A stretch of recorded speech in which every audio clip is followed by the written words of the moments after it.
झालेलं आहे, नेमकं काय? नाही, आपण याच्यावर चर्चाच करू नका. असं काय नंबर लागलेला नाही.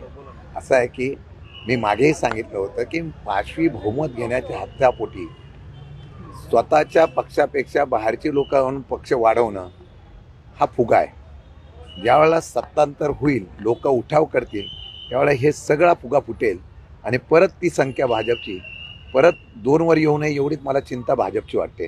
कारण जो पक्षासाठी अहोरात्र कष्ट करणारा भाजपचा कार्यकर्ता असतो त्याच्या नशिबी फक्त काय येतं, परंतु मला वाटतं ऑपरेशन होतात, पण जनतेमधली चीड ही तुम्ही घालू शकत नाही. तुम्ही बघितलं असेल काल अशा प्रकारच्या बातम्या आल्यानंतर सामान्य नागरिकांमध्ये ज्या प्रकारची तीव्र भावना आहे, या भावनेचा संकट घेता काही परत फिरण्याच्या मार्गावर आहेत असं मला कळतंय. आज मी काय सांगू शकत नाही, तो त्यांचा निर्णय. परंतु आज जर बघितलं तर जनतेच्या मनामध्ये तीव्र प्रकारची नाराजीची भावना आहे. त्याचं प्रतीक हे निश्चितपणाने येणाऱ्या काळामध्ये आपल्याला पाहायला मिळेल.